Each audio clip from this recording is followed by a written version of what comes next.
I set up numerous fake dates for my cheating boyfriend 8 years ago. I entered a relationship with someone who was almost too good to be true. He listened to everything I had to say. We had so much in common. I felt finally understood and really seen by someone as who I really am. I opened up to him more than I intended to, way too soon. If it sounds too good to be true, it usually is.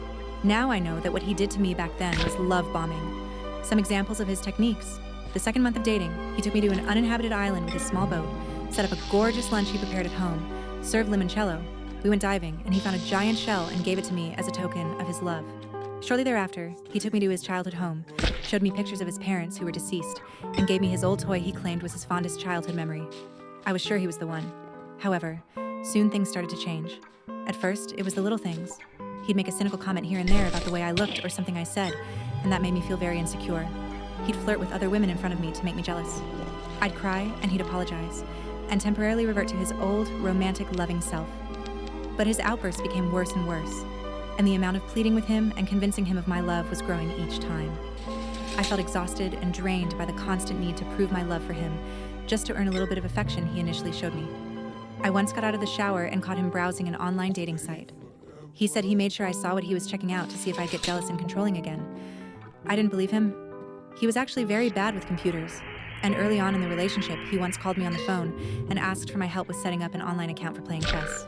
I tried to guide him through the process of setting up a username and password at this particular site, which was somewhat more complicated than these things usually are, and he grew impatient and just told me the username and password he wanted to use. I remembered that and tried this username and password on the dating site he visited.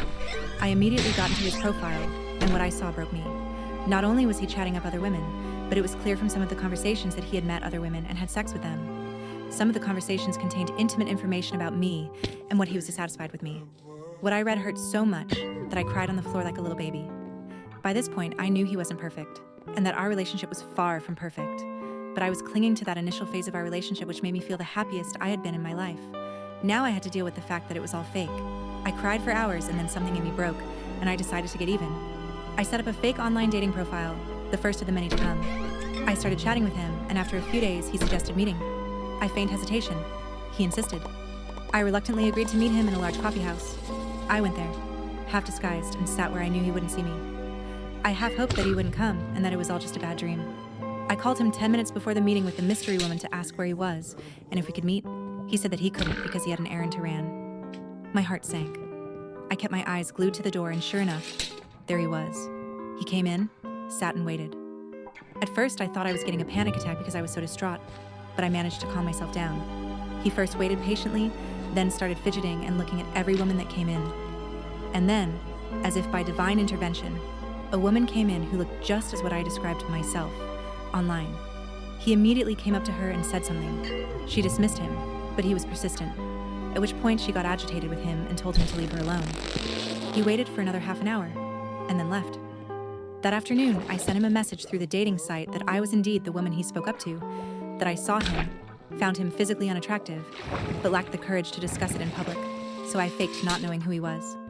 I apologized profusely, and he said it was okay, no hard feelings. But I knew it wasn't okay.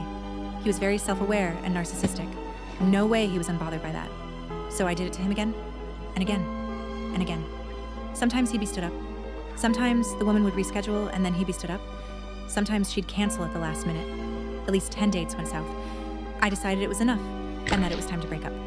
I did it in public. I told him it was over because he was a cheating SOB. He denied everything and tried to gaslight me and spin the story as me being the jealous freak. I then looked at him and said, "All those failed dates? All me." And I just let that sink in. He asked how, and I told him his password and left. A few months after the breakup, he wrote a lengthy email saying that what I did to him was ingenious, that it proved I was the love of his life, and that he completely lost the will for online dating because he both fears and hopes that every new woman is me. I never answered this or any other attempt he made to contact me, and he still makes such attempts even now, years later.